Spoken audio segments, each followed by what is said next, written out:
Hi everyone, myself Prachi. So today I'm here with you all for a new video.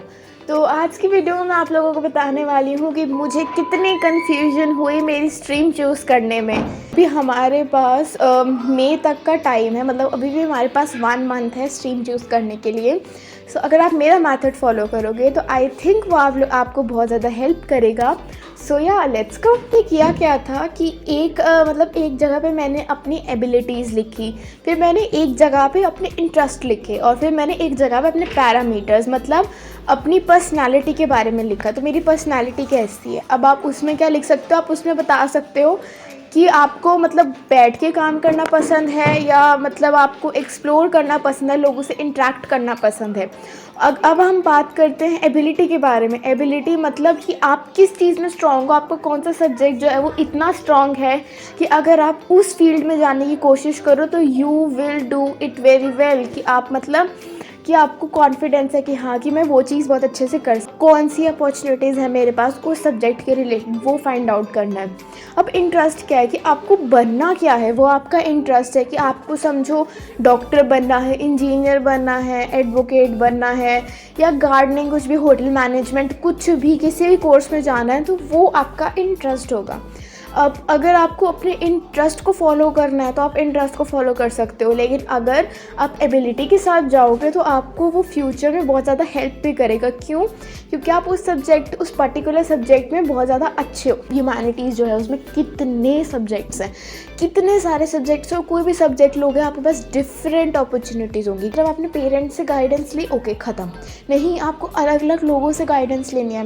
मैंने अपने parents से guidance ली, मैंने अपनी tuition teacher से guidance ली, मैंने अपनी टीचर्स से, सारी टीचर से गाइडेंस ली।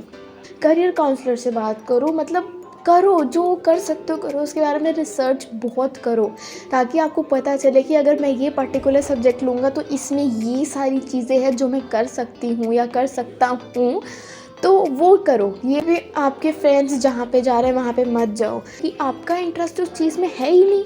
आपका इंटरेस्ट अगर उस चीज़ में होगा ही नहीं तो आप मतलब अपना जो भी आप जॉब करोगे या जो भी आपको आगे जाके आपको करियर ऑप्शन मिलेगा, उसमें आप कभी भी खुश रह ही नहीं पाओगे। हमेशा एक चीज़ याद रखना, अगर आप कोई भी स्ट्रीम चूज़ कर रहे हो, अगर वो आपको हैप्पीनेस नहीं दे रही है तो कभी भी आप उसके रिलेटेड कोई जॉब नहीं कर पाओगे। साइंस लेके मैं बन गई डॉक्टर, अब मेरा उस चीज़ में इंटरेस्ट है नहीं, अब मैं उस चीज़ में अच्छी तो हूँ, मेरे पास सैलरी आ रही है, मेरे पास डॉक्टर बन के सब कुछ आ रहा है, लेकिन मेरे पास वो हैप्पीनेस नहीं है जो मैं अपने काम के साथ करना चाहती थी। अगर आप एडवोकेट बन जाते, क्योंकि आपको एडवोकेट बनना था, अगर इस टाइम पे आप वो बने होते तो आपको अपना काम करने में मज़ा आ रहा होता, आपको वो चीज़ करने में इतनी हैप्पीनेस मिलती कि आप संडे का वेट कभी करते ही नहीं।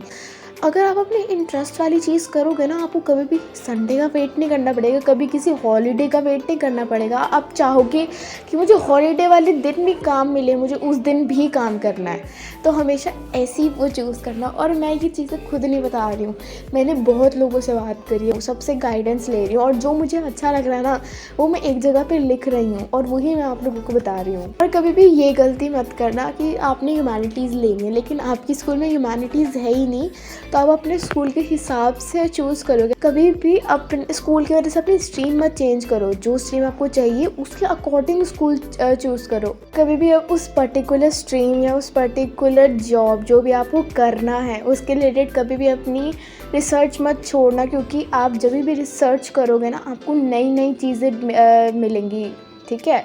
और वो जो भी नई नई चीज़ें होंगी ना वो आपको आगे बहुत ज़्यादा हेल्प करेंगी और आपको बताएंगी, आपको गाइड करेंगी। गाइडेंस लेना बहुत ज़्यादा ज़रूरी होता है। ये नहीं है कि मैं किसी से गाइडेंस लूँगा तो मैं छोटा हो जाऊँगा, नहीं, आपको गाइडेंस लेते रहनी है सबसे। अब आप हो गए एक बार 11th क्लास में, ठीक है, तो अब आप क्या सोचेंगे, अरे हाँ 11th में तो 50% आ गया तो चल जाएगा, 60% आ गया तो चल जाएगा, एक सब्जेक्ट में फेल हो गया तो चल जाएगा। नहीं, ऐसा नहीं होगा। अगर मतलब आपका ही करियर ख़राब हो रहा है ना, सब बोलते हैं नहीं 11th में कोई नहीं पढ़ता, लेकिन आपको 11th में पढ़ना ज़रूरी है। 11th के बाद आप 12th में जाओगे, 12th होती है ना उसी से आपकी आगे आप जहाँ पे जाओगे वो डिसाइड होता है कि अगर आपकी 11th में अच्छे मार्क्स नहीं आए, आपको अच्छा कॉलेज नहीं मिलेगा, आप बाहर नहीं जा पाओगे। And the last thing is this कि आप जो भी स्ट्रीम लो प्लीज़ अपने इंटरेस्ट पे लेना, मतलब जिसमें आपका इंटरेस्ट बने सिर्फ वही स्ट्रीम लेना। सो इस साइट पे मैं सारी जितनी भी कॉमर्स के रिलेटेड स्ट्रीम हैं या साथ में जो भी ह्यूमैनिटीज़ के रिलेटेड है, मेडिकल नॉन मेडिकल जितने भी स्ट्रीम्स हैं वो मैं सारी आप लोगों को स्क्रीन पे दिखा दूँगी।